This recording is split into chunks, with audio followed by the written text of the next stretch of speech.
We reconvene from closed meeting at 7:16 p.m. Thank you all for waiting. Apologies for that.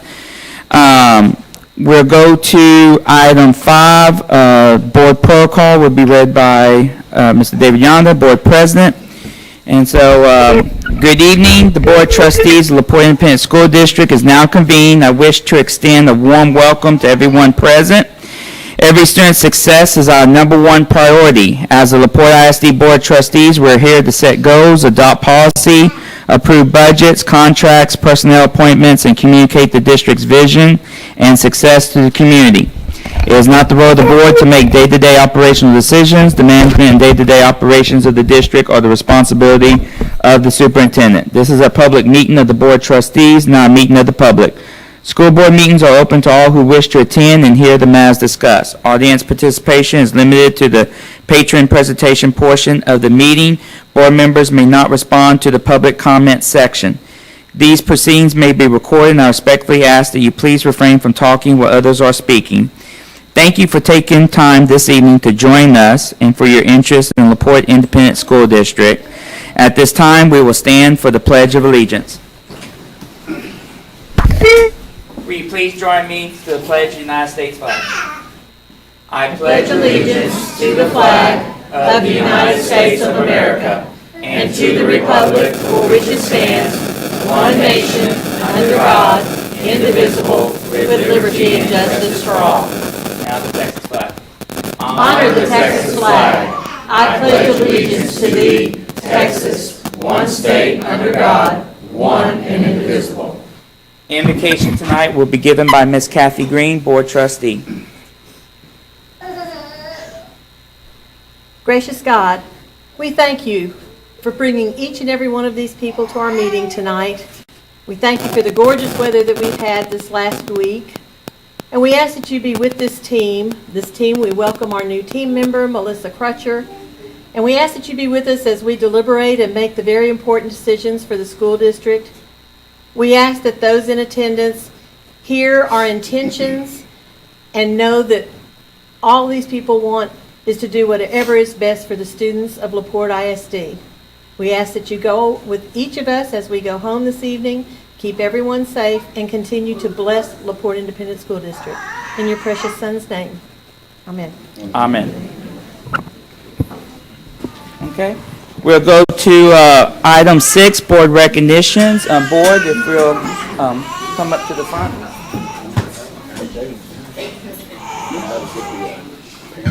Oh. No, public. Yeah, I'll get it down there. Yeah.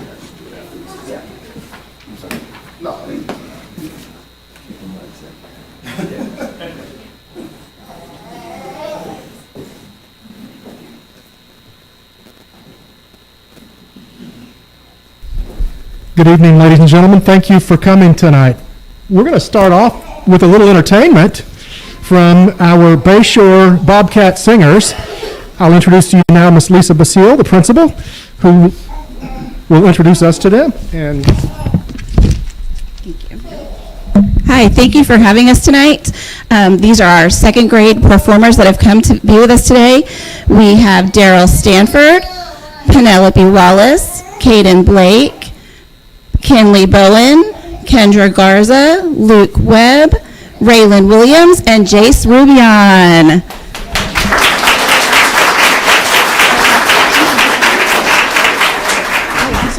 Oh, and I'm so sorry. And Noriana Bowman. I am so sorry, Nori. I forgot. I'm so sorry.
Thank you so much.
Wow, what a great way to start the meeting.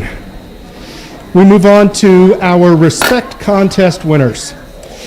The interpretations of 3 LaPorte ISD 5th grade students garnered honors in the 2021 Respect Contest. This is an annual project of the Arnold and Itkin Foundation. That's a law firm in Houston.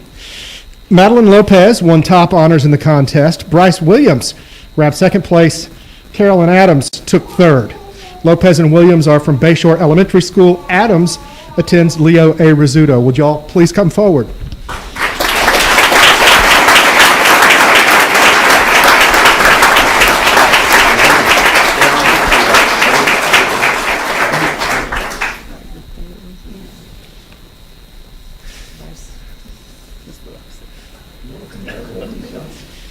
Here's a little bit about this contest. Contestants, first of all, it's Houston area, not just LaPorte area. Contestants are required to define the word respect in 2 or fewer sentences and draw a picture to complement their explanation. The foundation, which is an extension, once again, of Houston-based law firm Arnold and Itkin, reviews every entry. The winners receive a donation to their school, a contribution to the charity of their choice, and a cash prize for themselves. Congratulations.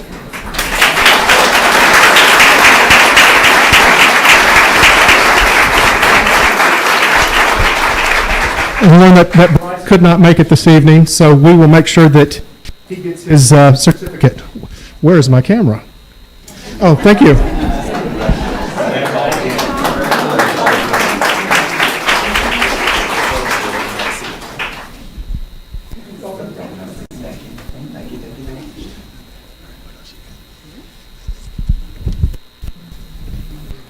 Now we move on to staff awards. You Make a Difference Award. If you were here this past month, you saw that it was introduced. And it's basically, it's not basically, it is a way to honor people who go above and beyond and make a difference every day. And I get the honor of giving out the first one, then I'm going to go rest my lungs. As many of you know, I was out recently with health issues. It was a couple of months, but it seemed like about 3 years. Glad to be back. My absence was, oh, heck, I've got the antibodies. My absence was unexpected and it was lengthy. Leave it to the communications department staff to step up and keep things running very smoothly. Diana Solis, Kim Culver, Becky Debrecht, and Luisa Rodriguez, thank you wherever you are. Hopefully you're here.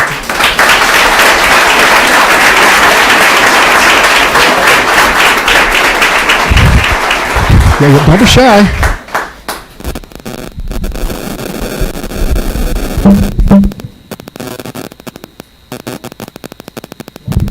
And Luisa could not be here tonight.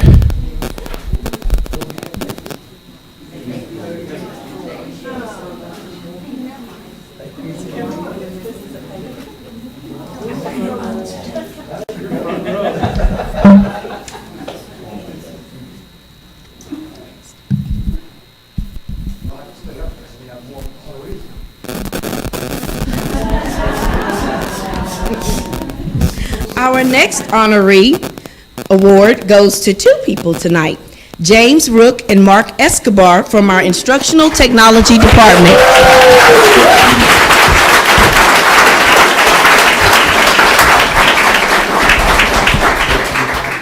They are being recognized tonight. They were at the forefront of our efforts at the beginning of the COVID pandemic, making sure that students and staff had devices that worked and provided support for those that did not. They selfishly exposed themselves to those using our technology and did so in a way that was kind and patient. They worked with many people during this difficult time. Today, they still take center stage with our device deployment, with Mark now operating as the help desk coordinator and James as the system administrator, working with the distribution of networking gear for needy families in the community. Thank you for all that you do. We appreciate it.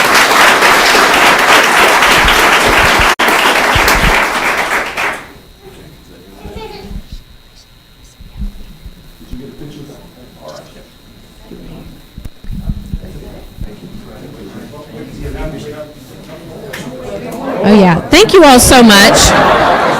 Oh, yes. Oh, there, yes. Okay, they're saying, okay, our next honoree is Alicia Hinojosa, our LaPorte High School cafeteria manager. Come on up, Ms. Hinojosa.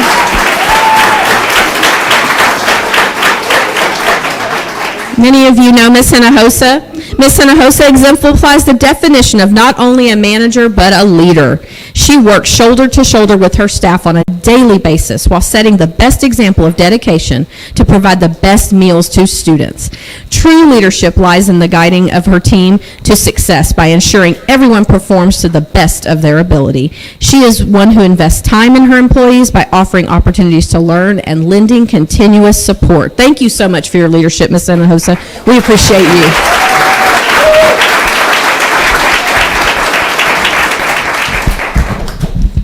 And certainly last but not least, our next honorees come to us from the Bulldog Bridge 18 Plus program. You can clap for them. Mrs. Robbie Lassiter and Mrs. Jennifer Lopez are being recognized.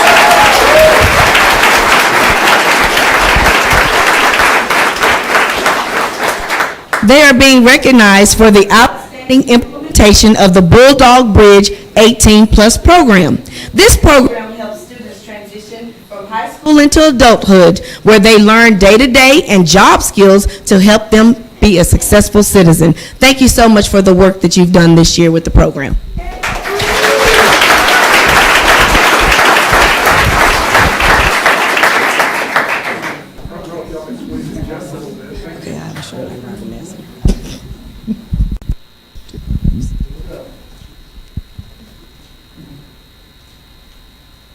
Thank you so much.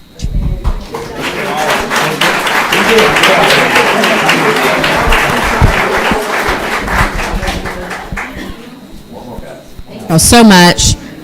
You can tell great things happen here. Wonderful employees. Thank y'all so much. Our final recognition is the LaPorte ISD leadership team would like to introduce our very first Aspiring Leadership Academy cohort. Yes, we are very excited to work with these 20 very talented individuals who have a variety of experiences in leadership in their leadership.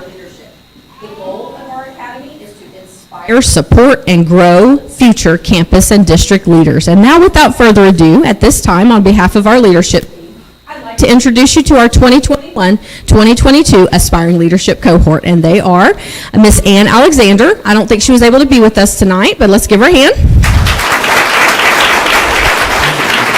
Mr. Jaime Arispe, he's probably coaching somewhere, yes, and give him a hand. Miss Kirsty Bostic. Yeah, come on up. Miss Kristen Cloud. I don't know that Kristen's here today, but let's give her a hand. Mr. Joe Cornett.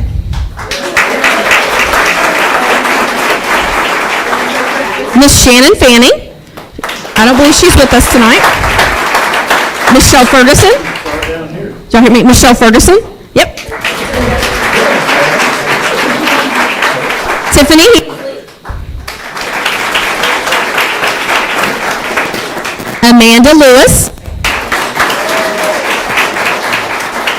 Melissa Mansfield. Faith Miller. Jessica Montero. Megan Morris.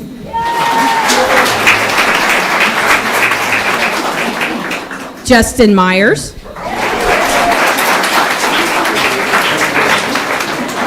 All right. Michael Newman.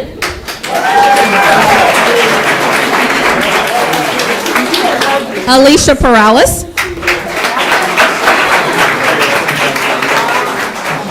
Josh Rutherford.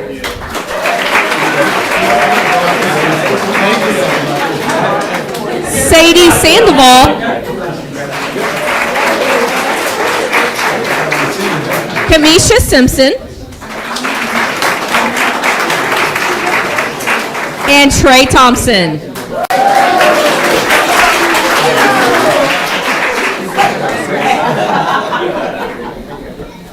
This is our aspiring leadership cohort. We're so proud of you. Thank you so much.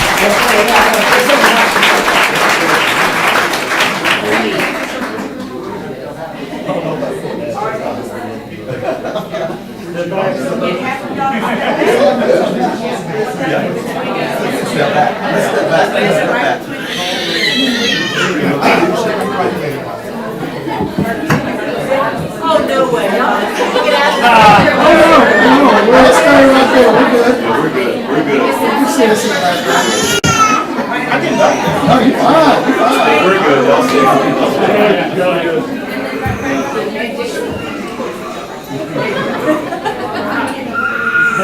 They have better lighting if we're back here. Our heads. Oh, that's fine. Go ahead. Yeah.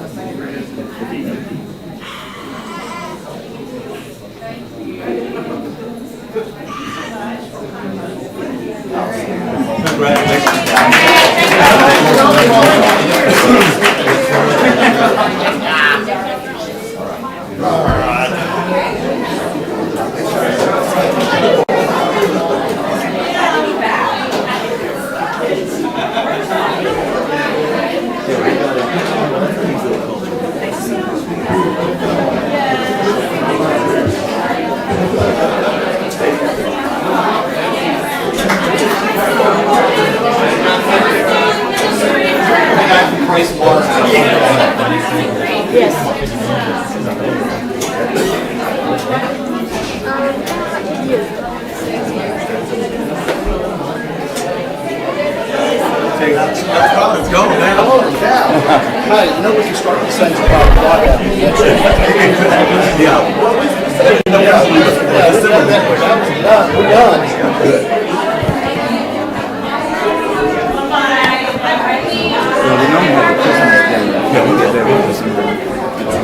Well, I've only got one dot. You have more than that. I only got one dot.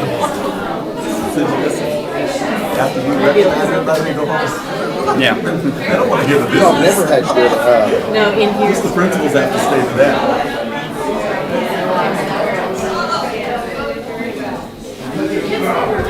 it's 0-0 top of 6. Okay, hey. I'm sorry, Dave. You were I'm listening to a fault. I'm sorry. Jesus, we're going to. I can't hear. I'm not supposed to look at it. we can go grab something first, so Reese we're- will make me go straight to my bedroom and go play victory. Fortnite. Yeah, no kidding. I'm not looking. Go watch Netflix or something. Because you know, the two we watched when I was in Oklahoma had to be in the same room. I ended up losing those. So when we got home last Sunday, Joey and I didn't watch any of it. He watched it in his room, we watched the Bible and all that kind of good stuff. And with that, we didn't watch anything. And one night, I said, "You can't watch this one." Where'd everybody go? Yeah. I noticed that. No, don't worry, I got it. You're good. Okay. We're going to move to item 7, public comment. Let's everybody just give her another round of applause. I know they all left, but let's give everybody the opportunity. Great. Item 7, public comments. The board will now hear those who wish to make comments or have completed and returned the public comment participation request. This section will be conducted in accordance with the Texas Open Meetings Act and board policy. Complaints and concerns for which other resolution channels are provided shall be directed through those channels. Check the box. We do not have any wishing to speak. And so with that, we'll move to item 8, administrative reports. Dr. Jackson. Thank you, Mr. President. Just really quickly, great things continue to happen, and I think you can tell that by all of the folks that we recognize tonight. And I think it's a wonderful opportunity to be able to just say thank you to all of the many, many people that it takes to make our school district so great. And we're very excited to have our little ones to come and share some joy. I don't think there was a face in here that wasn't with a big smile with watching and listening to those wonderful students. Again, great things continue to happen, and despite everyone being tired and in need of a much-needed Thanksgiving break just around the corner, we're excited about our girls and boys cross-country teams, both advancing to the state meet this week. Let's give them a round of applause. There will be a big send-off this coming Thursday morning, and we certainly are very, very proud of our teams and Mr. Grammer and his leadership with those teams, and outstanding things are happening at LaPorte High School. We're equally happy to congratulate our LaPorte High School marching band for advancing to area finals a few weekends ago. Let's give them a hand, please. As a former professional music educator, I know that this is no small feat for a marching band, and we certainly congratulate our directors along with all of the students for their hard work. As I continue to visit campuses, I continue to be impressed and amazed with the awesome things that are happening on each campus. A few weeks ago, I got the chance to read aloud to a cafeteria full of students and parents at LaPorte Elementary during their literacy night. There are so many examples of elementary and secondary academic excellence. For example, last Thursday, Heritage Elementary celebrated their Junior National Honor Society. Inductions, by the way. Heritage is currently the only elementary school, I believe, in our district that has such a group, and we certainly congratulate these young scholars for their brilliance and pursuit of excellence and achievement. Although I was not able to attend that event, we certainly congratulate them for a job well done. Last night, I was able to attend the portion of the 7B LaPorte Junior High versus Lomax football game, end of the year. And I was just elated to see so many people at Bulldog Stadium. It looked like a Friday night over there with all of the families out. And so we're excited about that. And I know our students are always excited to see us show up and support them in their endeavors. Before you know it, we will be wrapping up the fall semester and getting into the holiday season.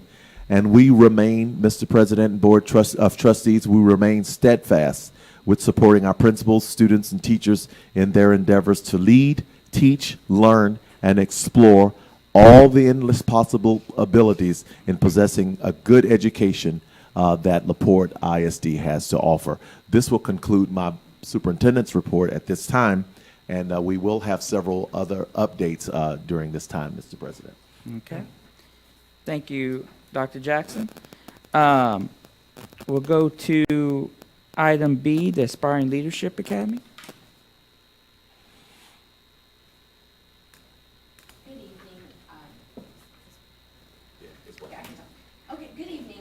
Thank you so much for the opportunity to introduce the Aspiring Leadership Cohort. I know they were excited to come talk with you and see you, and so we just appreciate this opportunity to give you an update about this leadership endeavor.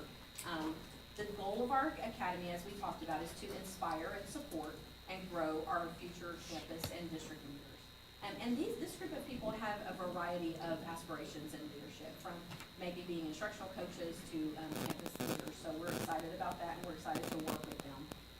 Our leadership team is collaborating with them in engaging learning sessions that provide growth opportunities through leadership discussions, book studies, in district as well as out of district professional development sessions.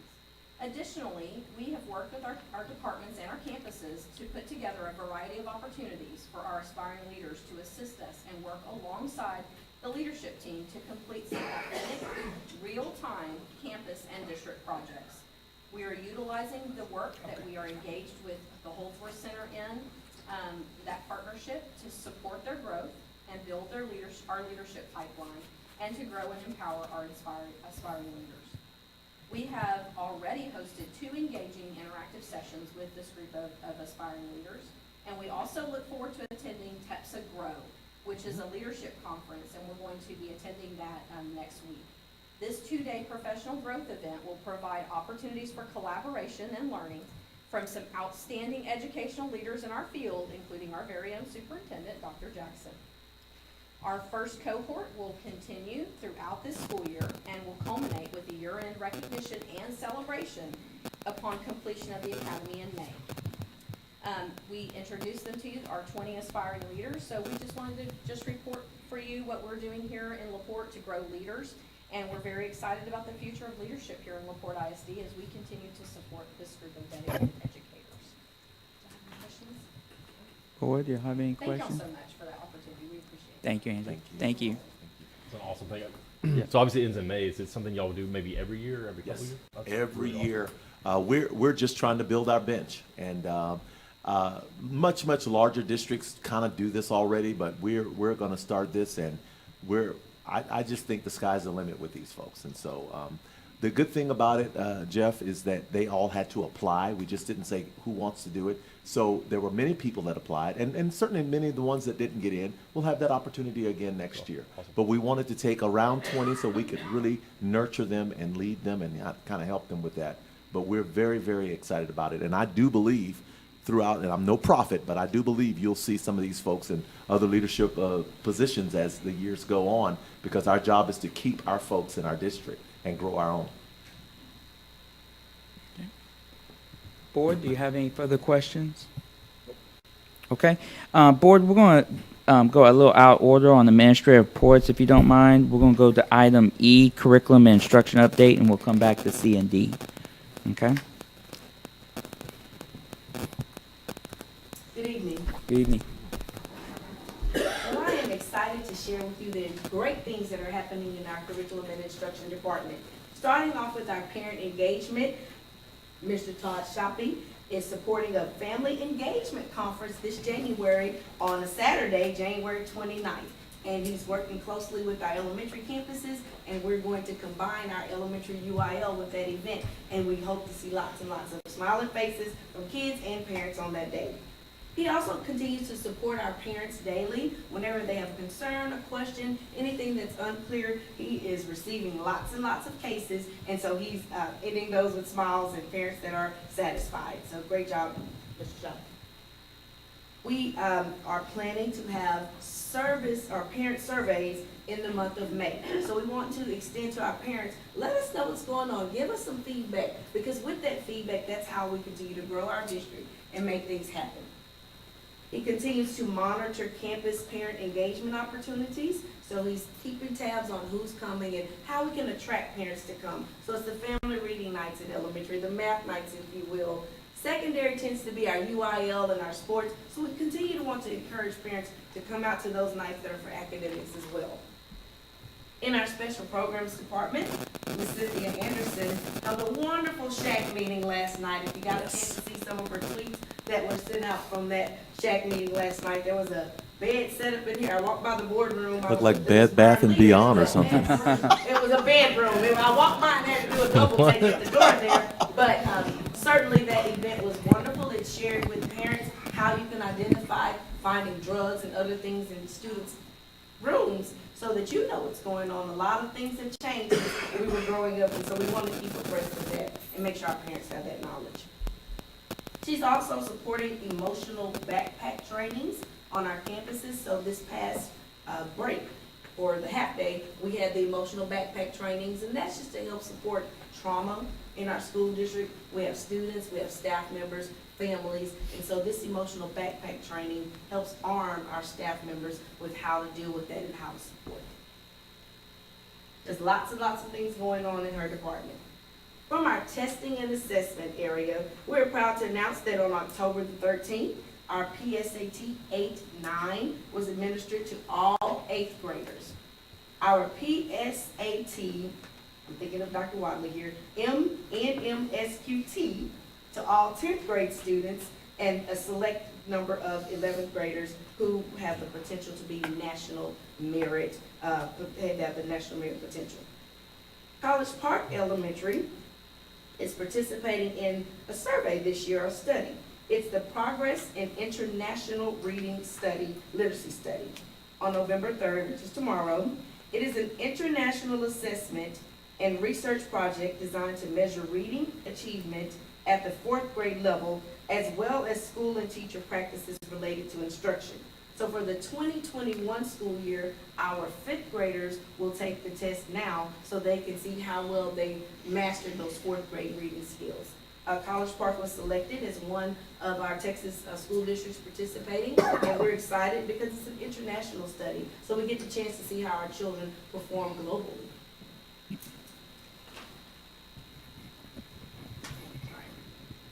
And finally, can't believe it, but December is right around the corner, and our students will participate in their end-of-course STAR exam. Those students who need to take those at the LaPorte High School, as well as the Academy, will participate in the retest during the week of December 7th through 11th. So we wish those students success.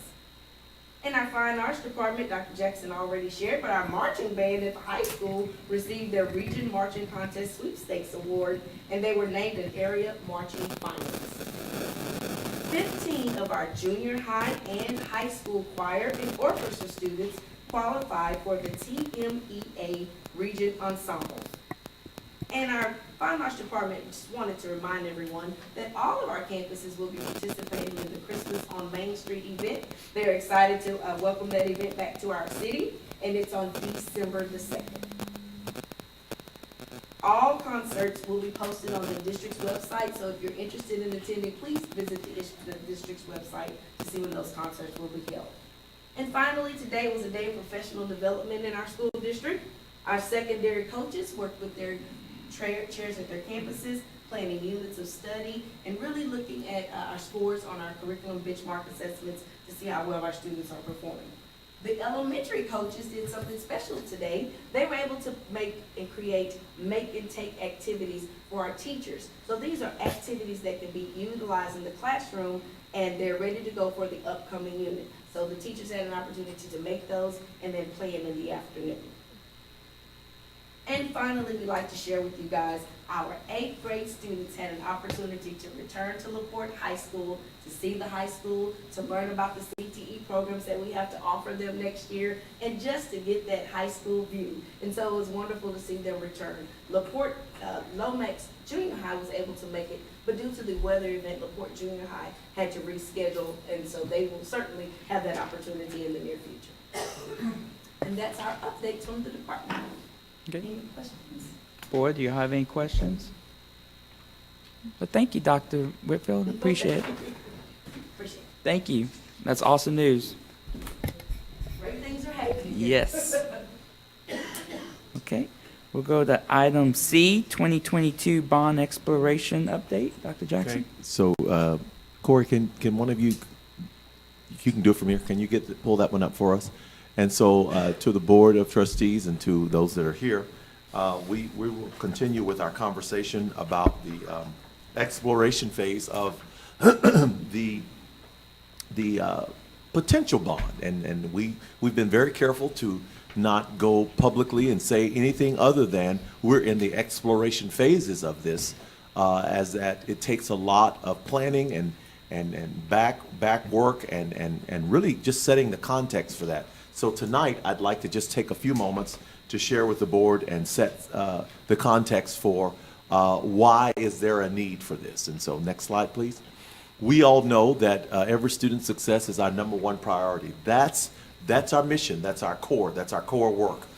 Making certain that every student that passes through the halls and the buildings that we have and the facilities, that they have the absolute best that they need to be successful in every way, both socially, emotionally, academically, spiritually, whatever it is, we need to make certain that we are providing those things for our youngsters. Next slide, please. So just want to take a second and take us back just a moment. And I know you see that TEA accountability. That was certainly before COVID hit and kind of we had an entire pandemic closed down. So that is still our accountability rating. The TEA commissioner froze all ratings as of 2019. But I'm proud to say that LaPorte ISD has done a phenomenal job in holding and doing everything in our power, as you just heard from Ms. Whitfield and many others, as well as myself, all of the things that we're trying to do. Our district's a little over 100 years old, and as you can see, we were founded in 1915 and have been educating students in this wonderful community for a very long time. Long-standing tradition of academic and extracurricular excellence. You have heard that over and over again, and we want to make certain that we drive that home not only to our Board of Trustees and to the folks that work here, but to the entire community.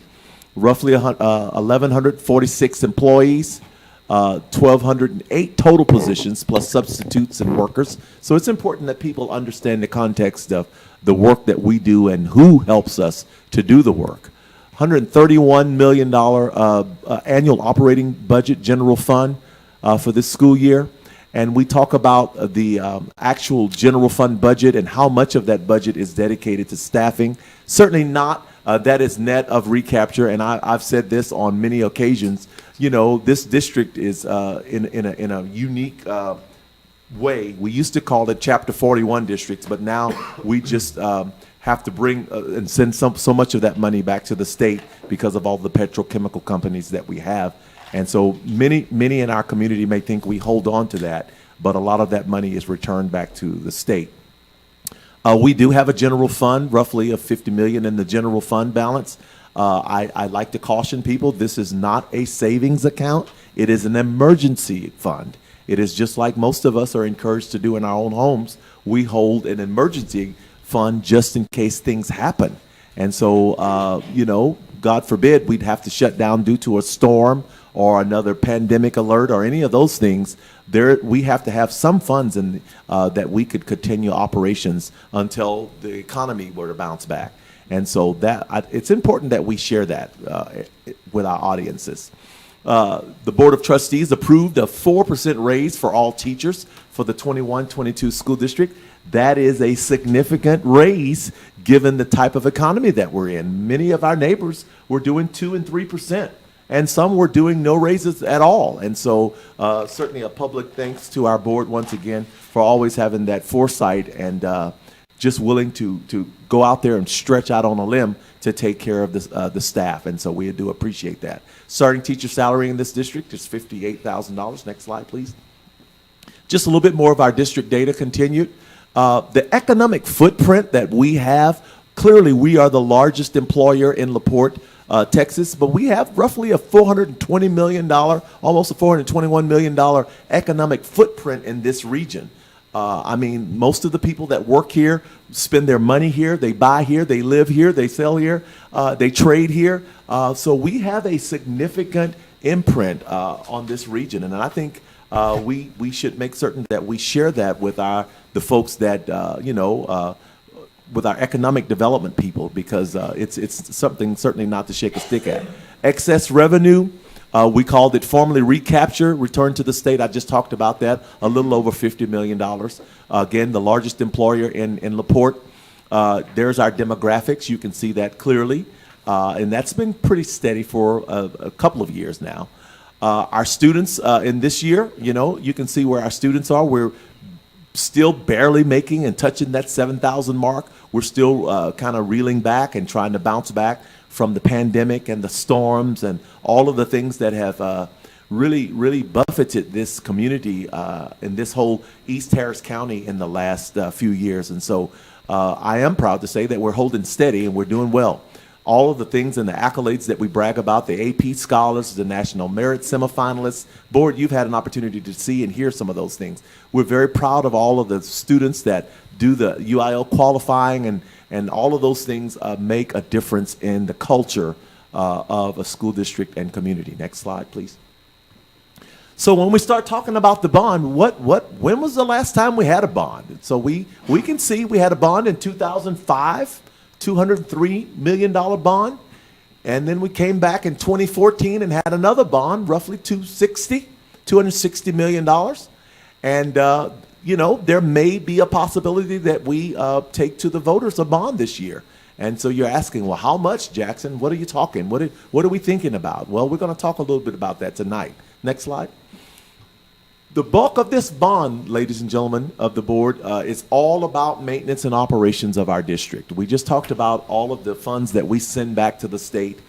We certainly could do a whole lot of those things with those monies if they were to remain in our district. But a whole lot of it has to do with our maintenance and operations. It includes yearly maintenance, operating costs, replacements of chillers, 3 and 5 year inspections, life safety and campus improvements. You know, it changes daily, and it certainly changes yearly. But Mr. Marler, I'll ask you again. I think I've asked you before. What is the cost of one chiller at, let's just say, LaPorte High School? One chiller. Small chiller will be about $300,000. A small chiller. Wow. Okay. That just kind of gives us an idea of kind of some of the things that we will have to replace at some point. Campus FF&E and improvements. We talk about furniture, fixture, and equipment. It includes student chairs, desks, teacher chairs, desks, sound systems at the elementary campuses, bottle fillers. I mean, all of those things eventually have to be replaced, just like we replace those things at our homes where we live. All of those things have to be replaced. Parking lot lights. Everything that happens in this district costs something at some point. We have to replace those things. Theater improvements at the high schools. We talked about what we want to try to do at the elementary schools. Several of those systems are outdated and really not working properly. I think now several of those campuses I've been to, they put speakers out when they get ready to host a large group meeting. But we want to make certain that we update our facilities so that our students are having exactly the same up-to-date facilities and creature comforts that their colleagues and their peer groups in other school districts are having. Improvements include high school and both junior high theater sound systems. High school needs an entirely new sound system. House, stage, and back of the house lighting, curtains and projections. Mr. Mahler and others have been kind of giving me updates on what it costs just to replace the curtains on one of those theaters, you know, that may be 30 years old.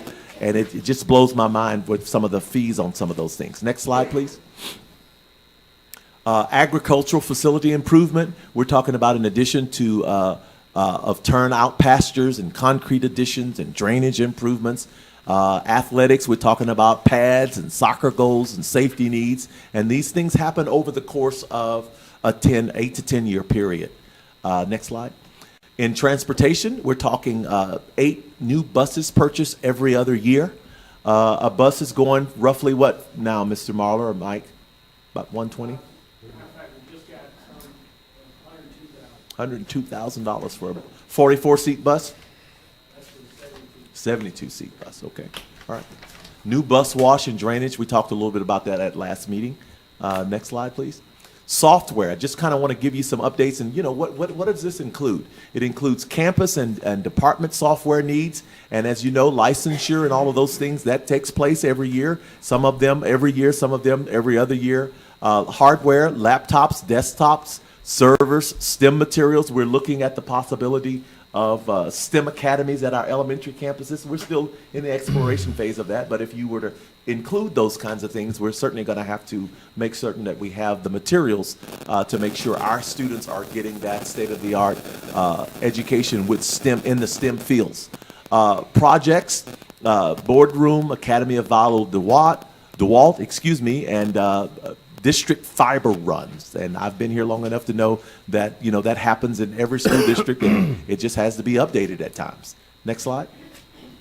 Under safety and security, there are always camera upgrades, there are always alarm upgrades, there are always security upgrades and compliance with new codes, etc.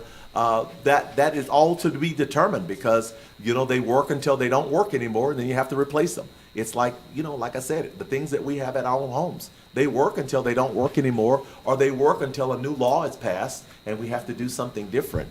And when you do it for your home, it costs one price, but when you do it for 15, 16, 17, 18, 19, 20-plus facilities, it can be pretty costly. Next slide, please. Under fine arts, we're talking about instruments, and this is a 10-year, district instrumental inventory, hard asset replacement, purchase, and maintenance of those instruments. We talked about just what, some of those band instruments cost. They're expensive. But the good thing is when you buy them, they last for a good long while. How long will a tuba last? If we bought a brand new tuba, how long would it last if we took good care of it? 22 years. So Is this amount for the 10-year period or for annually? that's a very good question. I think this is for the 10-year period, the very top part of it. Right. The very top. Okay. Yes, sir. Yes, sir. Uniforms, uniform replacements. Is this including band and choir or just band? Band, orchestra, choir.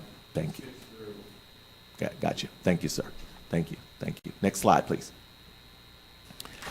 And then last but certainly not least, we want to just kind of talk a little bit about the other pieces of this that I did not have, and we have not placed a dollar amount on it because we've got a structural engineer kind of helping us to get a good professional assessment of where Bulldog Stadium is at this time. But it's important that we see some data here. The visitor side of Bulldog Stadium was built in 1958. Okay? Current home side was built in the mid to late 1960s. We can't put the actual year down just yet. We're still looking through some things. Press box was updated in 2007. Bulldog Stadium consists of concrete on the visitor side, aluminum on the home side, and a combination of that. So we're looking at some consideration for total demolition and a rebuild if that could happen on the same site. To work within the current footprint, but with an updated stadium, if that's something that we were to decide to do, and consideration to incorporate professional development seating areas for additional meeting rooms and those kinds of things for certainly roughly 400 people if that were something that we were to decide to do. Next slide, please. I think it's important that we understand the Bulldog Stadium Multipurpose Center is not just a football facility. Clearly, it is a football facility, but it's not exclusive to football alone.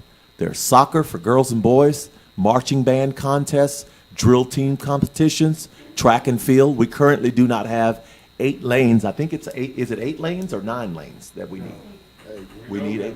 We do not have 8, right? Yeah, so we do not have 8 lanes to host those regional and district track meets and things of that nature. We do host, as I said earlier, marching contests.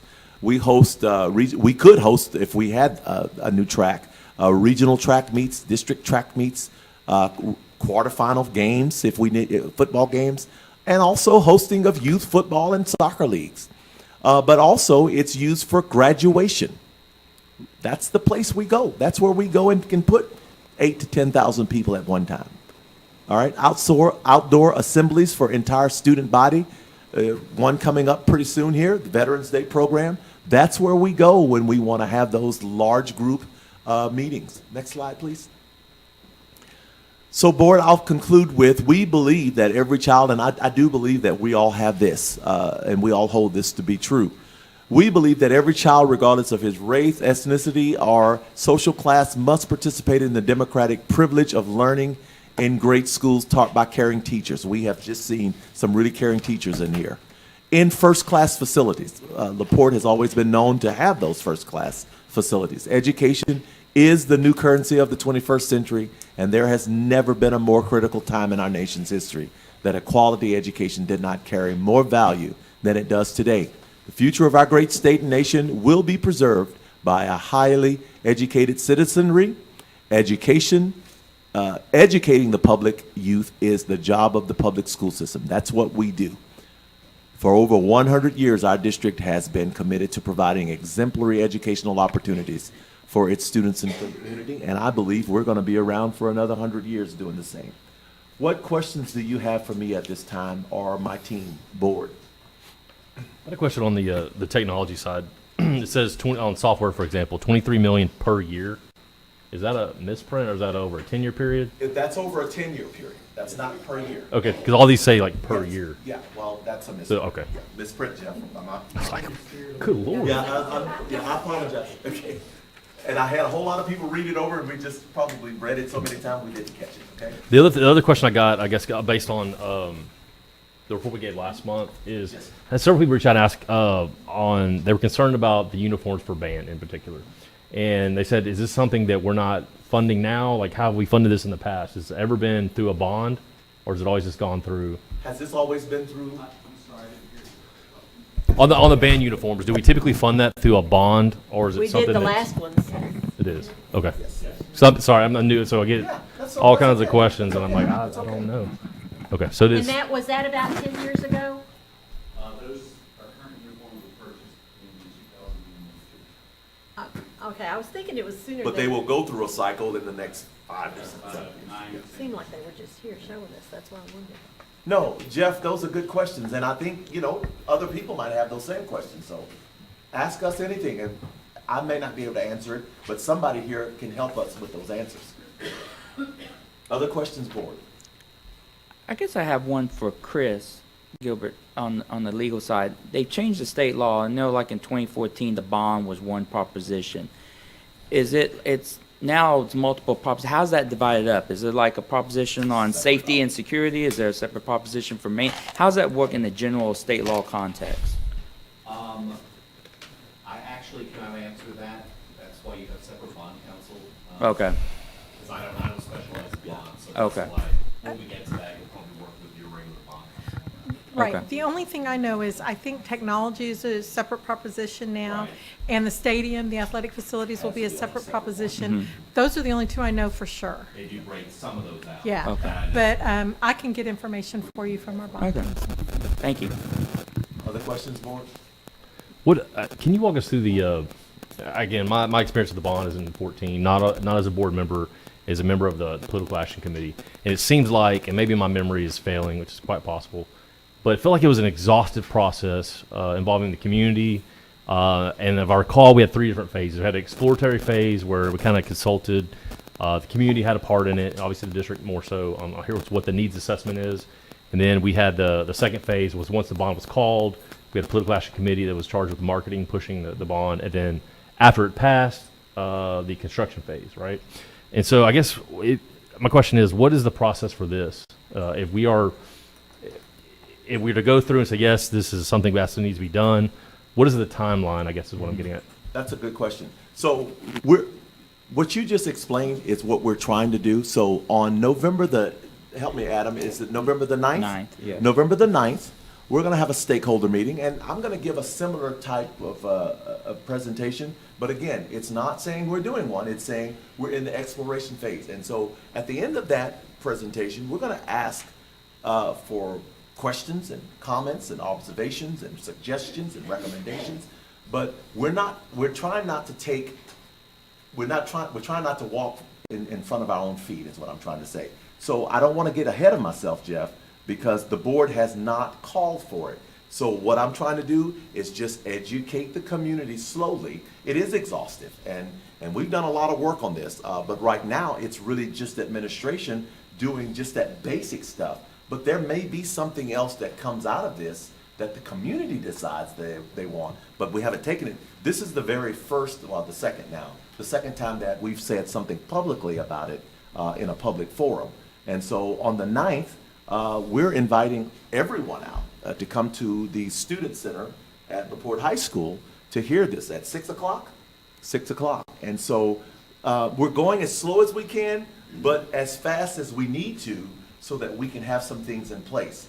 But these things, regardless of what the community says we want to do otherwise, these things are just things that we need to have in order for the school district to operate efficiently. And if I'm wrong, Rhonda and Mike, you guys help me with that.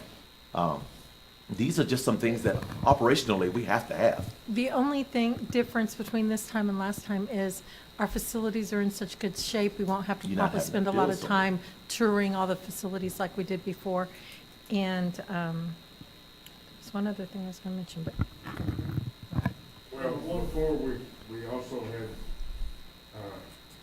people that were helping us with the bond, they went and toured every facility that we had, and they brought back a humongous 4-inch notebook full of things.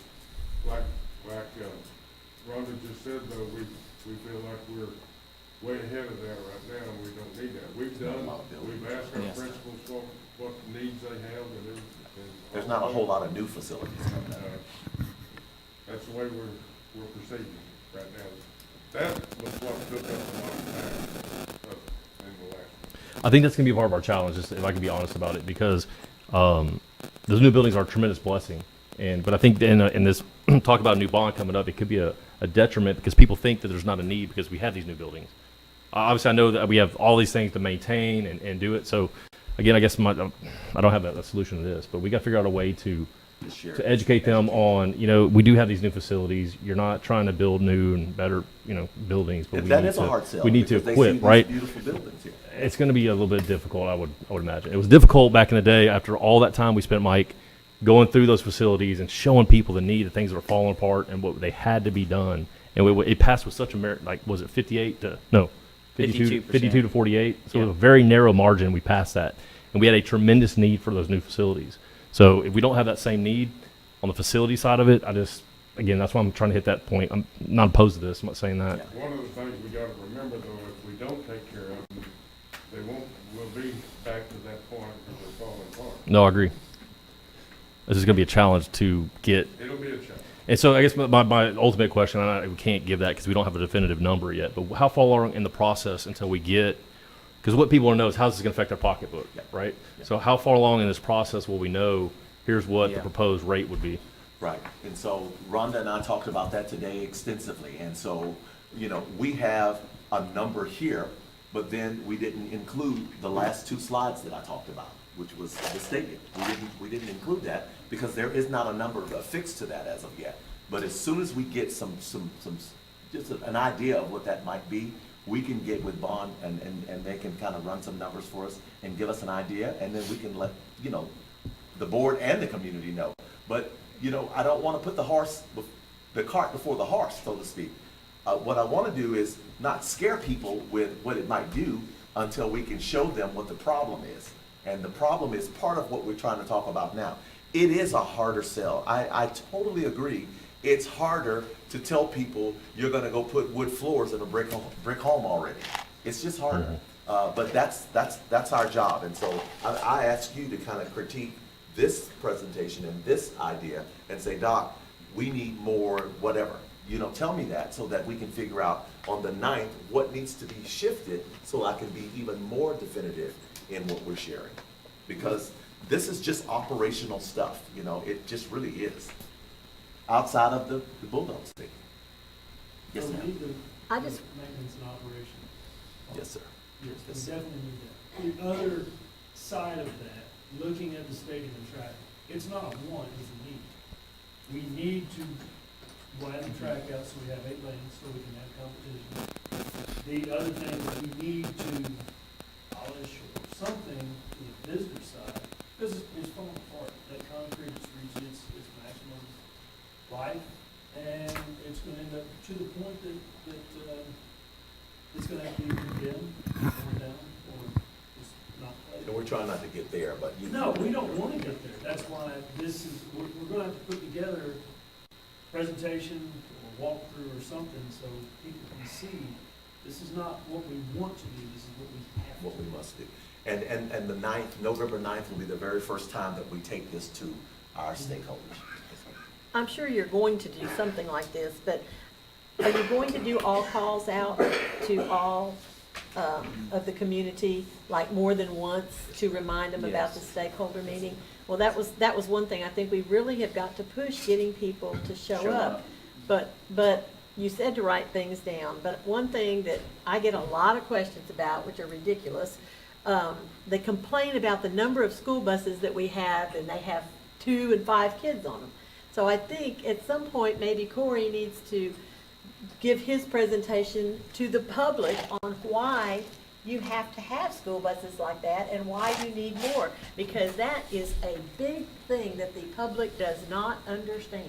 And I hear it all the time, and I'm telling them all the time, but that's just me telling them. But we're in education, it's our duty, we're gonna have to educate. Right, That's the thing. exactly. I mean, we're in the education, all of us, in Right. this room. And so, I mean, it's going to take a lot of that in order to just get past exactly what Jeff is talking about. I agree. Because it's on the surface, it appears to be, oh, here's another bond, time to do this, but it's not that. And like, you know, what was said earlier It's that, school was, finance come system. June, you know, Yeah, that. we're gonna be sitting among a bunch of broken down buses and whatever if we don't do something. So it's just gonna be educate, but we gotta get them there first. Right. We will do lots of all calls. We've kind of started the soft launch of it, but, you know, I knew tonight was gonna be the very first time we. But it's just publicly one started of talking. many coming. There's gonna be many. plenty of those. There's gonna be plenty, and there's gonna be some opportunities for the public to kind of see what we see. You know, we don't wanna just tell you, but we wanna show you what some of the problems are. Yeah. You know, our job is to present the problem, you know, and so that's what we're gonna try to do. Other questions or concerns or comments? Sorry, I'm new to all this. I think that the only thing that I, looking at it, and again, from the business world perspective and operating things, the preventative maintenance side of things and approaching it from that side, yes, we did have the bond, but preventative maintenance is very important to ensuring that those things are long lasting. And I think that getting behind that side of it might really help in that particular situation because it saves a lot of money on the preventative side. So that's my input for that. Well, and also too, you're just looking at technology, okay? You're looking at software needs, desktop servers, STEM materials. This is stuff, unlike construction, I mean, that directly, immediately impacts the classroom and the students.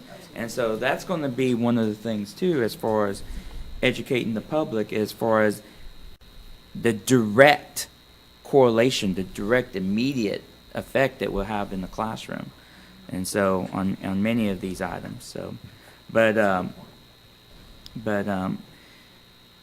yeah, to Kathy's point, we definitely need, you know, a full push effort to let the public know, to try to show up and learn about many of these proposals, and also, you know, to learn as much as can as a learning process about the school district and how it operates and how it receives its funding and how we give up funding to the state. And I think it's all of that is an opportunity to get the public in the know on all that. So I think we've got two positives that are working with us, even though we know this is a tough hill to climb up. But we've got social media on our side. I mean, I think in 14, y'all didn't have social media in the district at all. No. And so, I'm not saying that it's the winner be all, but at least, I mean, we have, you know, Adam and his team have kind of mastered how we really promote our school district on social media. And so, we know we have a large following there. So we've got yet another way to get the word out and do that. But we are certainly going to work our fingers to the bones to get our public out to hear these things. And, you know, it is not just my responsibility. Clearly it is my responsibility, and I fully accept it. But all of my board, we together are going to educate our group. All of us are going to educate our group. So give me all of the feedback that you can on this. This presentation may look a whole lot differently on the 9th because we'll take out what we don't need and we'll add more preventative maintenance, direct impact upon kids and students in the classroom. And any other big ideas that you need to share those with us so that we can make sure that we are talking to, you know, we need to make sure we know who our stakeholders are and what it is that really, you know, they need to hear. But I certainly don't take this lightly, but to answer Jeff, you know, we talked about this. We've done a lot of prior work and previous work because we're trying to just say, if you decide to call one, we can't start in December doing this. And so a lot of the things that we're trying to do right now is just in case. Just in case. If you decide to call for a bond, you know, we can't start in December. We have to have already had some things in place. And so there's a lot of folks in here that has been working quietly to do that. Now our job is to share with the public what the problems are. I think the thing that helped me the most as a salesman, right? And in this, it's going to be a sales job to the public, is I mean, we understand like we need these things, but I think you mentioned in your report that we typically call for a bond every 8 to 10 years. So the why behind why does it need to be 2022 when it was we currently sit with just over $100 million in our assets? A couple months ago when we gave out those raises, we're talking about how flush with money we were and everything was great. You know, we have a great fund balance, and now we're hitting them with we need this money. But why? I guess why does it have to be now? Why can't it wait a year or 2 years to foreseeably, hopefully, come through COVID? And I'm sure there's a reason that you guys bring it to us, but I need that why. I need that ammo, if you will.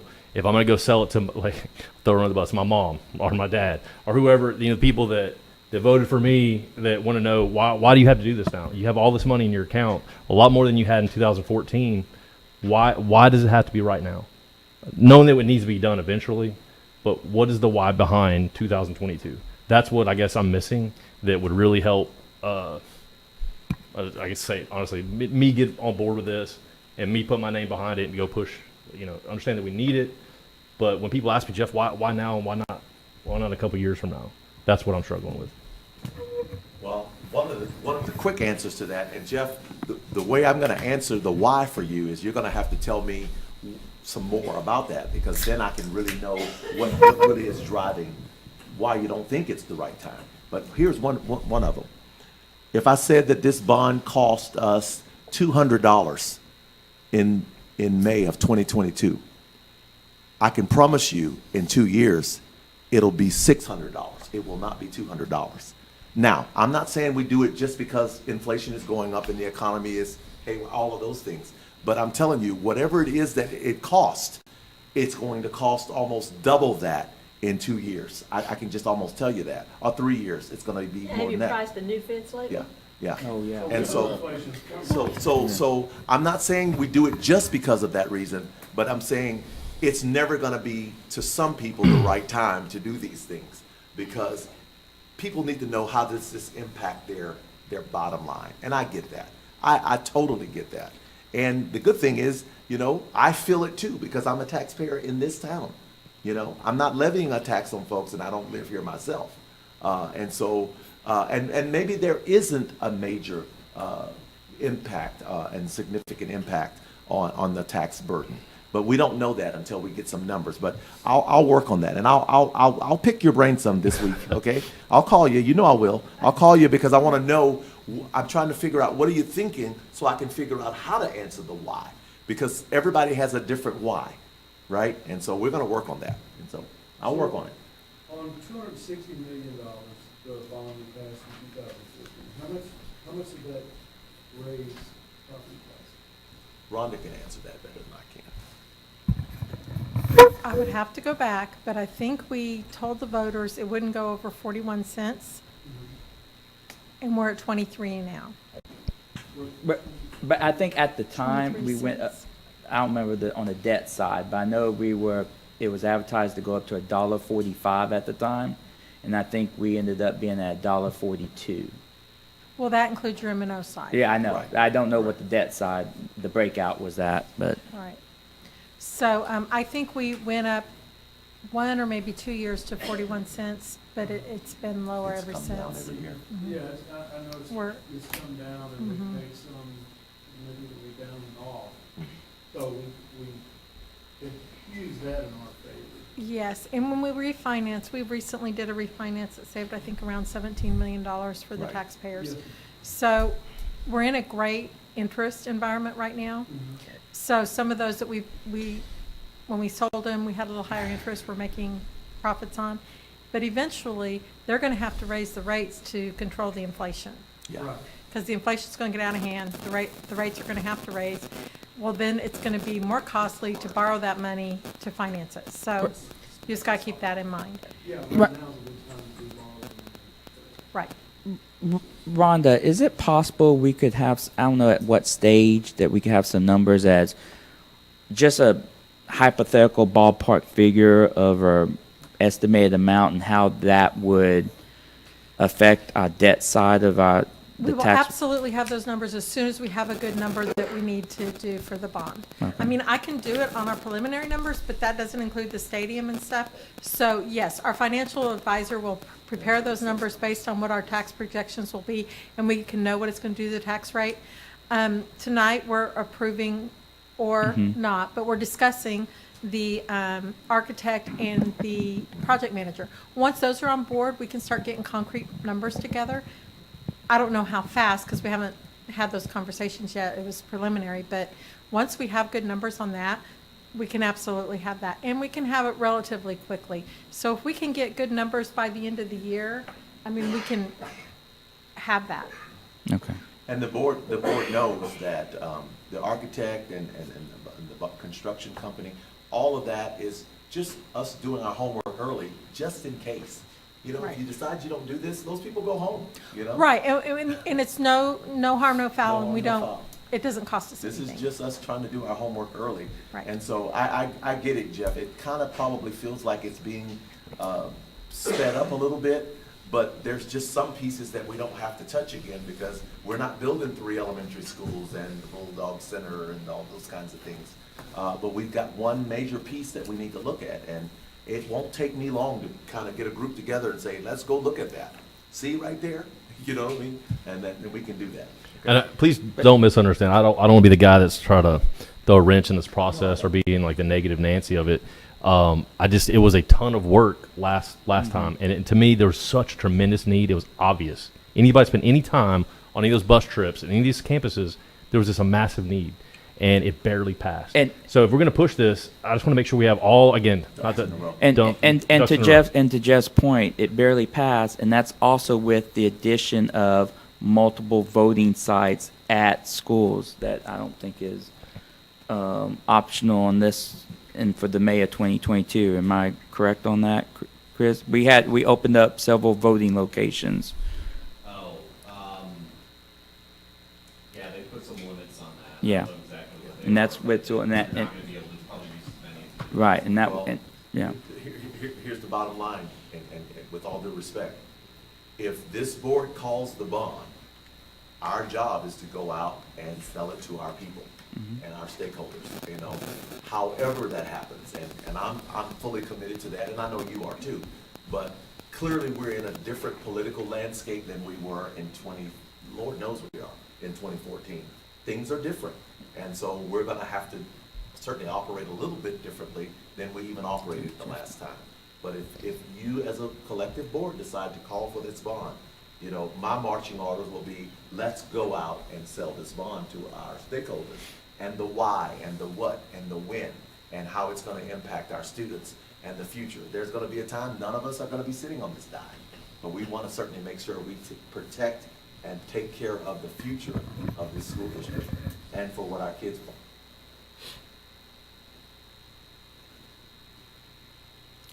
Board, do y'all have any further questions, comments? And I'm sure my team out there is listening to all of this too. So I think this presentation, it'll take a new face because I want to hear about preventative maintenance and some of those things. So please, ma'am and sir, give us your input.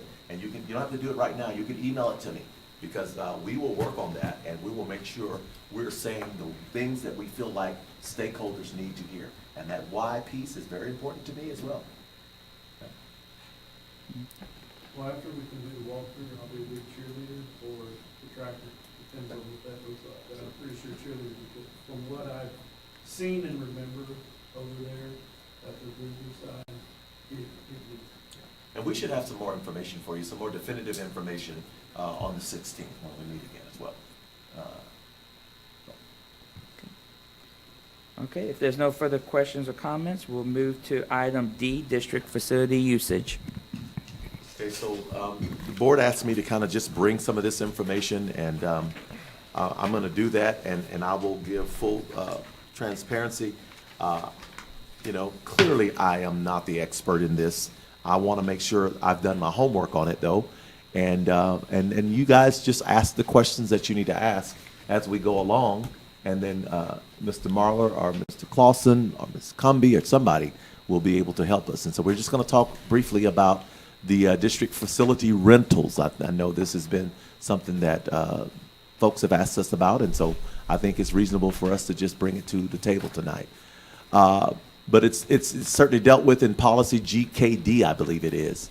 But GKD, okay. So district facilities, I think is the first thing that I want to share is, you know, when Walter Jackson became superintendent of schools in the Porte ISD in June, we started the school year, everybody was online for a while because COVID infection rates were just skyrocketing. They were through the roof.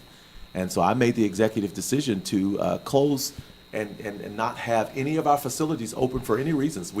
At the time anyway, we didn't have parents coming into our schools.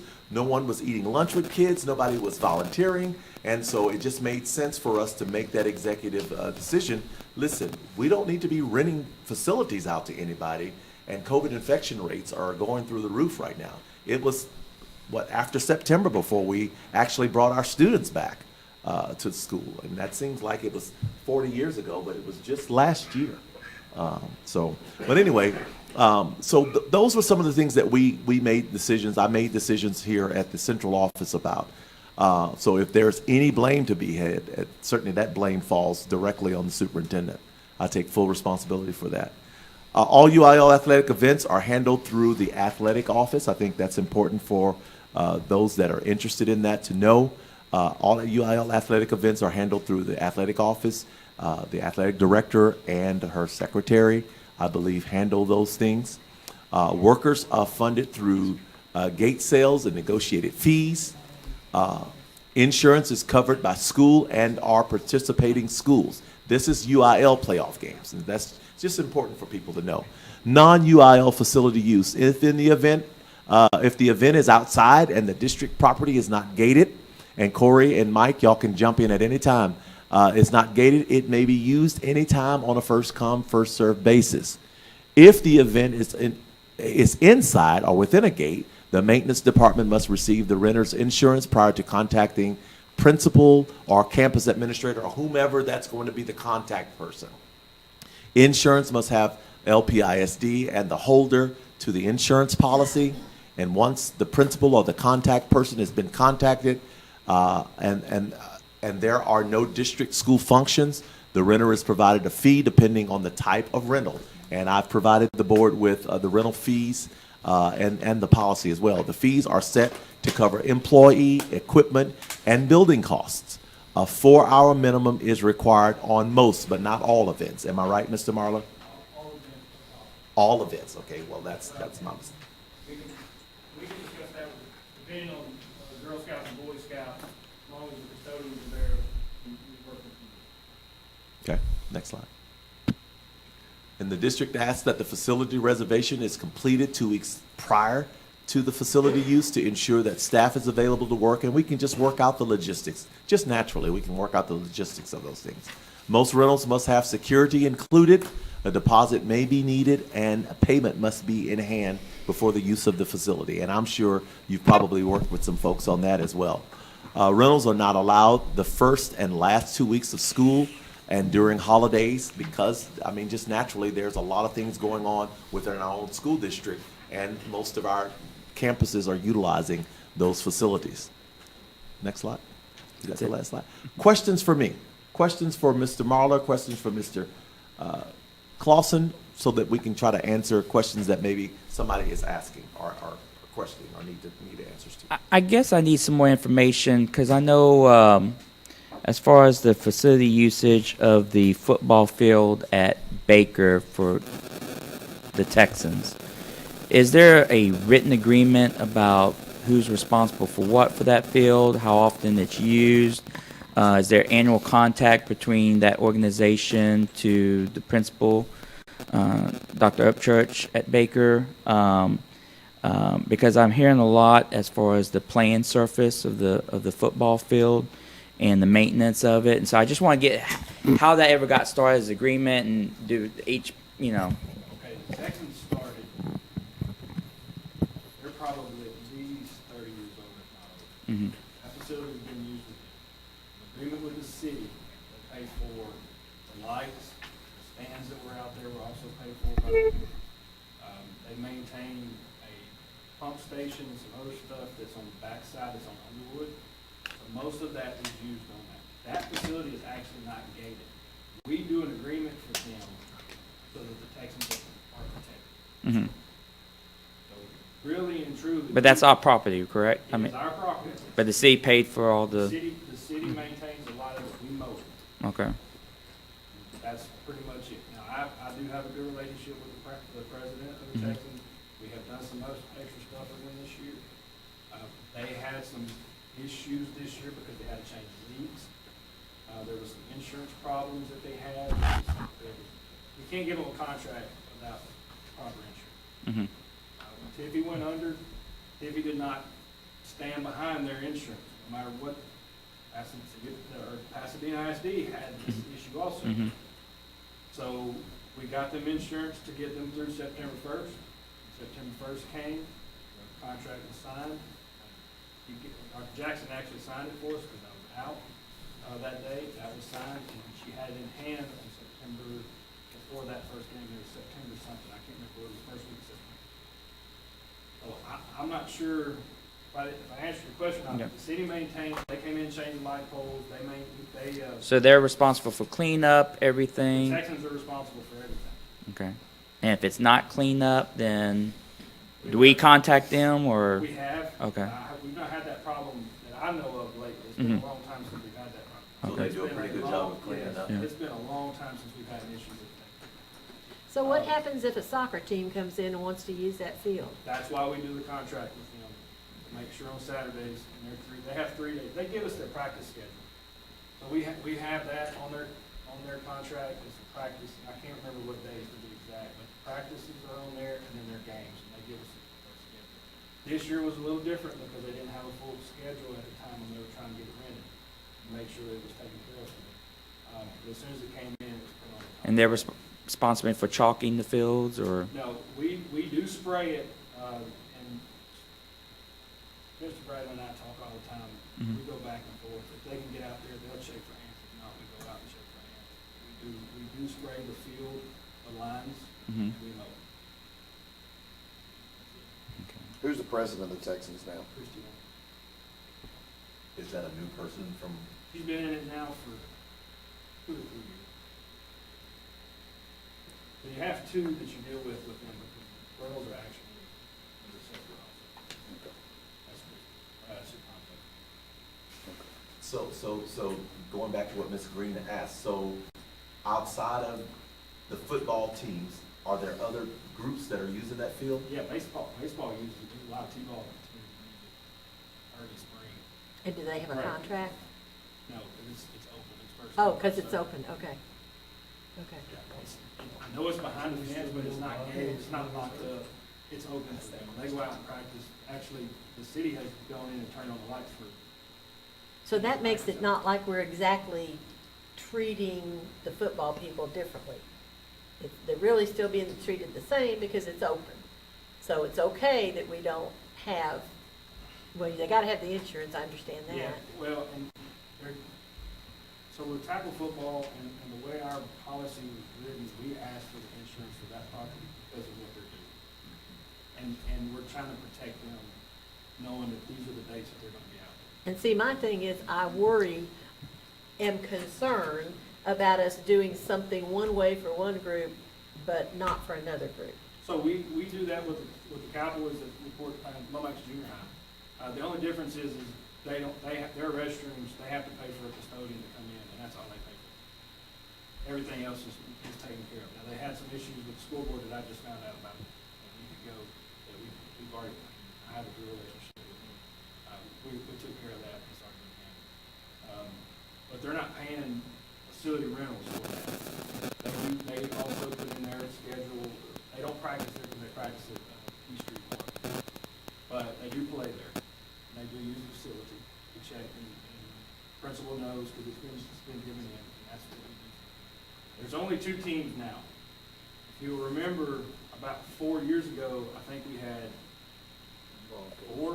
5 teams. Broncos, Ravens wanted to use it, Bears.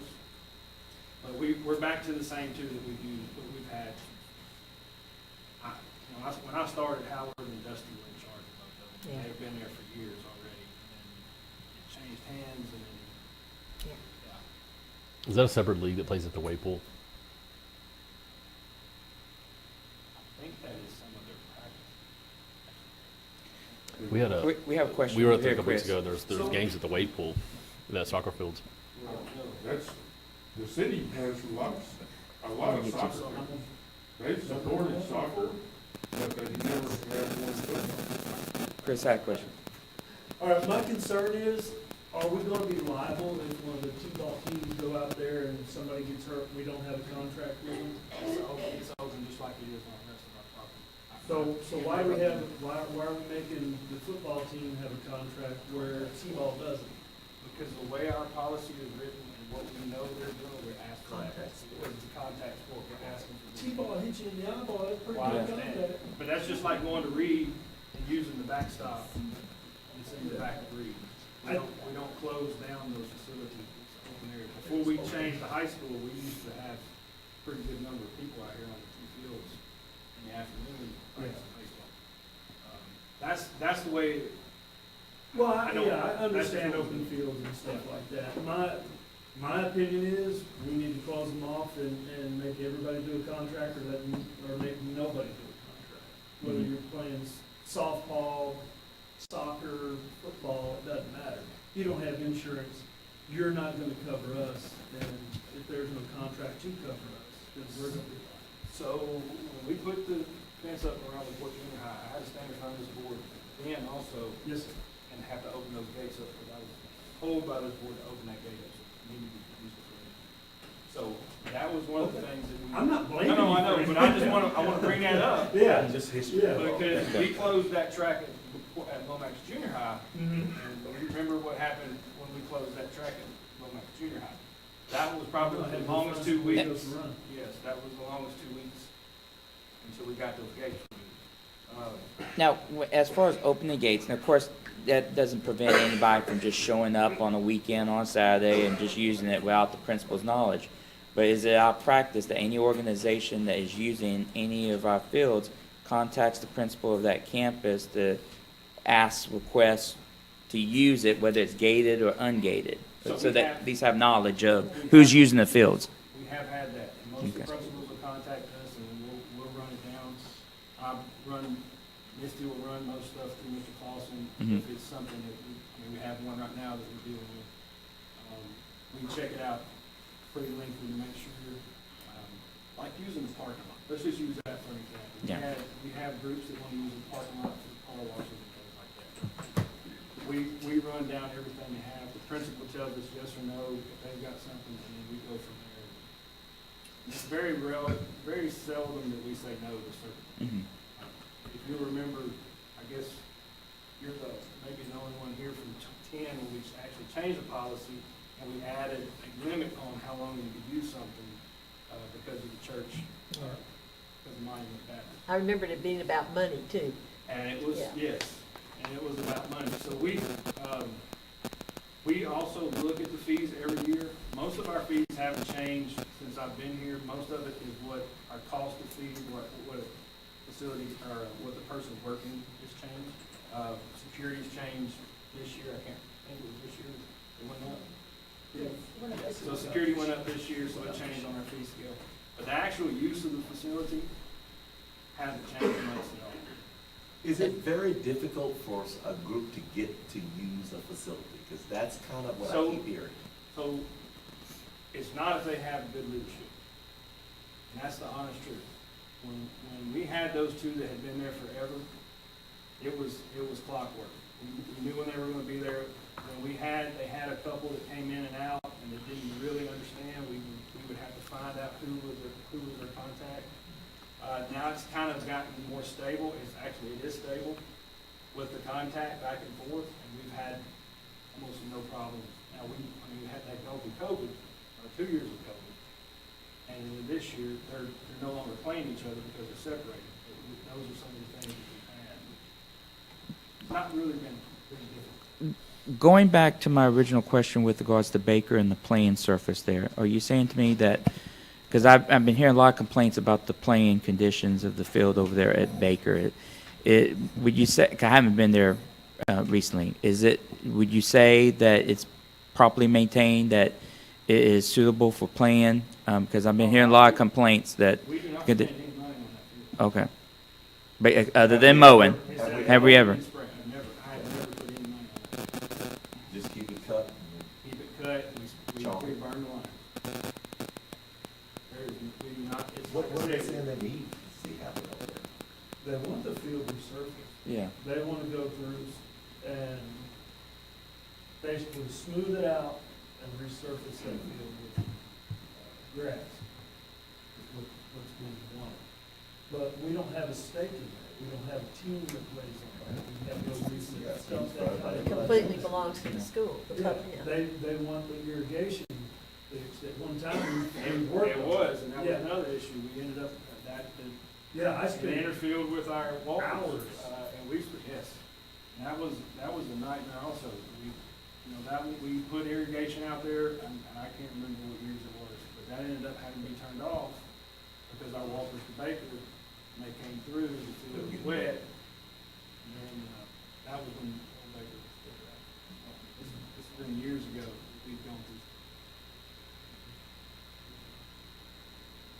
I think it's just as far as communication between the organization and the school district, because it is our property, but also I think there's some expectations on their end, on our behalf, and what we can consider our roles and responsibilities is different than their expectations. So I think there's going to need some communication that needs to be involved between the district and the organization. There is law Yeah. that governs it, so. Right. So, we do not talk to anyone except the president of the organization. Yeah. There are a few, you've read it on Facebook, that have a voice that do not walk over to their president and speak to them. Because there's been incidents Because this there's not year. somebody that we're not willing to sit Right. down and talk to about it, so encourage them. All three of Yes. the people that we've spoken to today have my cell phone number, and I speak to at least once or twice a month, Okay. if not weekly. So there has been that way for at least 8 years. Okay. Where we have someone in charge, and we have a voice in the background, because Mr. Clausen and I have met with 2 of those in the last 5 years that claimed that they didn't have opportunity to do that, to use that football stadium, and they never showed up. So the presidents that we've had, even the ones that we had to reach out for, we've had a good line of communication. Now, what happens in the background, I have not spoken to them, and they do not make the decisions, and they do not hold the right paperwork that they need. Well, you mentioned, you lead to my next question about Bulldog Stadium, because that coming up. Kind of looked at the fee schedule, and I'm hearing a lot of comments that as far as when they had the Dottie Bow, apparently, and I'm hearing saying, well, the school district is wanting to charge $4, $5, several thousands of dollars. So Yeah. I can speak on that. Yeah. Mr. Shopping's here. They contacted him less than a week beforehand on that incident, after not doing anything at all. 90% of the time that we have dealt with them on that stadium, they have came in no later than Wednesday to try to get the facility. The last time they used the facility, it was our UIL, it was during band. And we explained to them, you can play this time and this time, but you're gonna leave the field, and you're gonna leave the stand so the band can practice before they go to state. And we've been over backwards from it, but almost every time it's happened, even though they knew when they were playing, they came into the week that they were playing, they come in and try to do something. I think and then they didn't have insurance, because insurance actually doesn't pick them up until September 1st. Okay. But let me ask you that, assuming the timing, given that 2 weeks notice like was on the slide, and the insurance, about how much would it cost to rent that? I mean, think we did because the last one for like $1,300, if I'm not mistaken. For the day? Yes, it was for the whole day. Is that with scoreboard? Yes, and they have because the microphone, everything works on those sides. So they go to the visitor side, they can use announcements, the scoreboard goes over, everything can move over. That was built that way. and that includes the charge of having someone there to That See? includes, well, and that's the security, the custodians, Everything, open, all that. All the Everything. whole thing was around 13. I may be a little low, but it was in that, it was not $4,000 or $5,000. Okay. Yeah, because if you follow the fee schedule, and it Yeah. does add up, but Yes, it it was. does. Yes, ma'am, it does. It adds up really fast, but we cut down because they stay on one side. Mhm. So we don't open up the others, we don't open up the home side, we open up the restrooms on the concession stand side. They can have two custodians to maintain it, and we have one supervisor. And security. I want to say we were in that, it was not $4,000 to $5,000. And never has been. We've never, no one has ever, that I know of, has ever given us Even a if check it for was that. $4,000 to $5,000 for a complete day at the stadium with custodial, security, and facilities, that's not. It's not. So, Unreasonable. so here's another thing that a lot of people don't understand. Deer Park ISD and the city of Deer Park have a mutual agreement Yeah. that is astronomical. Because they use pools, they use golf courses, they use everything. So all of those teams get to play over at Asher because of that mutual agreement. We work great with the city, but there are still those little bit of costs that we have to maintain. We're really not charging for the facility itself. It's just you're really covering costs and maybe a little bit. If we have to go into lights, we don't even charge the full rate on light. It's the personnel, so we don't pay for that. But it's not that we don't want to partner with our stakeholders. I really want that to be something that the public hears. We want our teams to be able to participate on these fields, but they just need to go through the process. Yeah, and they kind of got kind of tied up this year with changing leagues. I mean, you know, I help them get insurance to make sure they can be out there. It's part of the thing. And I would say encourage those folks that, feel like they've run into a brick wall. Come see me, you know what I mean? I mean, I can't solve everything, but I certainly like to be able to kind of help with that when people are saying, I'm not getting anywhere. Come see us. But So we can apparently, figure it out. from what Corey said, those people are They're not not supposed to the- be they're the not the people. spokesperson, yeah. No. Well, but, that question, I mean, I could have that conversation too, you know what I mean? And it's, I know there's gonna be change. We're gonna have change, but we have, and Mr. Shopping's in here, he's went through some of that change also that we had to deal with as it was going up and down. We did reach out. We made sure we had their insurance. We made sure we had that because that's her job. That's what she does for this district to make sure that we maintain that. So, And they meet with, like the Texans, they meet with you annually, beginning before each school year? well, I kind of cheat on this one because I know them personally. Yeah. So they we go back and forth. We start looking for it around July. That's what we found out this year was a little bit different than everything else. But yes, we have met in Mr. Clausen's office.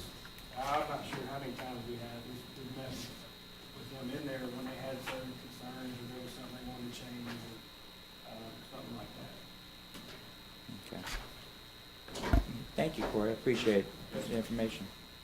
Board, do you have any more comments or questions? Sure, okay. Okay, if not, we'll move on to item 9, consent agenda. Excuse me. What's that? It's 9. I'm sorry, okay. Item 9, consent agenda. A, determine and approve any consent agenda items. B, approve board meeting minutes. Number 1, regular board meeting minutes, October 5th, 2021. Bear with me because I'm writing this down. Number 2, call board meeting minutes of October 11th, 2021. C, receive principals' reports. Number 1, Early Childhood Center. 2, Bayshore Elementary. 3, College Park Elementary. 4, Heritage Elementary. 5, Jenny Reed Elementary. 6, LaPorte Elementary. 7, Leo A. Rizzuto Elementary. 8, Lomax Elementary. 9, James H. Baker 6th grade campus. 10, LaPorte Junior High. 11, Lomax Junior High. 12, LaPorte High School. 13, Bill DeWalt High School. Item D, receive financial reports for September 2021. E, receive human resources report. F, receive information on project materials for earthquake monitoring station at Jenny Reed Elementary. G, approve budget amendment.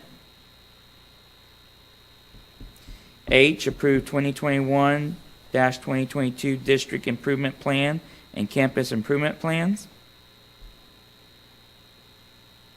I, engage attorney Marla Moore to provide professional legal services to the district for hearing officer assignments, investigations, board counsel, or other matters as assigned. Mr. Yonda, will you please read the consent items back? Yes, I will. Okay.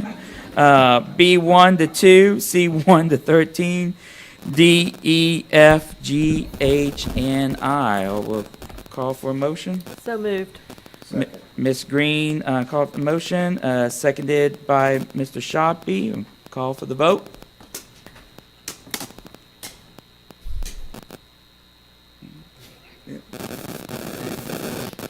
There you go. Okay, awesome. So it is unanimous. Thank you. Okay, we go to item 10, action or discussion items. A, approve selection of project manager for potential bond projects. Are we going to have any kind of background? Not much more than what I've kind of shared. Mike, you want to just kind of share a little bit about where we are with that? Project management group is the same one we used on the 14 bond, Gallagher and Associates. They did a wonderful job. They've come in and they're willing to help in bond planning and doing all that, and they don't charge for that, but they'll be there and help with it. They certainly presented a very strong case for helping us with just the whole plan. I mean, again, I keep going back to the discussion we had just recently, just a few minutes ago. These folks have it together, and they could come in with I don't want to make it sound too easy, but a pretty turnkey plan. I mean, they've got their folks that can help us to identify those problems, and once we do, boom, we get out there and start working the community. Any questions for me? Nope, they know us. Okay. If not, any further questions or comments by the board, we'll call for the motion. So moved. Or you approve both of them, or just one of them right now? One, on A, which is on A. So Ms. Green made the motion to approve. Seconded by Mr. Murdoch. Call for the vote. Okay, unanimous. Thank you. Item 10B, approve selection of architect for potential bond projects. Mike? Here again, we're recommending Huckabee. Huckabee's had some good success in dealing with stadiums, where some other architects haven't had that much success. And we think they will do a wonderful job for us. They've been highly recommended. They came in and interviewed with us, and they had a strong presentation. They will also work with Gallagher on bond plan. And there's, like I say, nobody charges for that. They just come in and they're hoping that they'll get to work. And in this case, Huckabee would. We're trying to do this up front so that we get better numbers with both the project manager and the architect working together. And we do these kind of projects to see them, construction manager at risk. And once we get a construction company hired, then we'll all work. And again, this is just us doing our homework early on, so that, if the case we were to do that, we've got some things in place. Mike, I think one of the things in 2014 that was very instrumental was PBK's involvement in the marketing side of it. So would Huckabee be as engaged, they'd be able to help market push up? They've got a pretty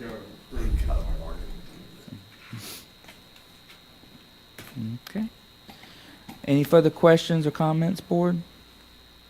Okay, we'll call for a motion. So moved. Mr. Second. Sharpie made the motion, Ms. Green seconded. Call for the vote. Okay, thank you, board. Go to item 11, action on closed session items. We do not have any action items tonight, and so with that, at I can't see that. 9:02 p.m. we adjourn the meeting.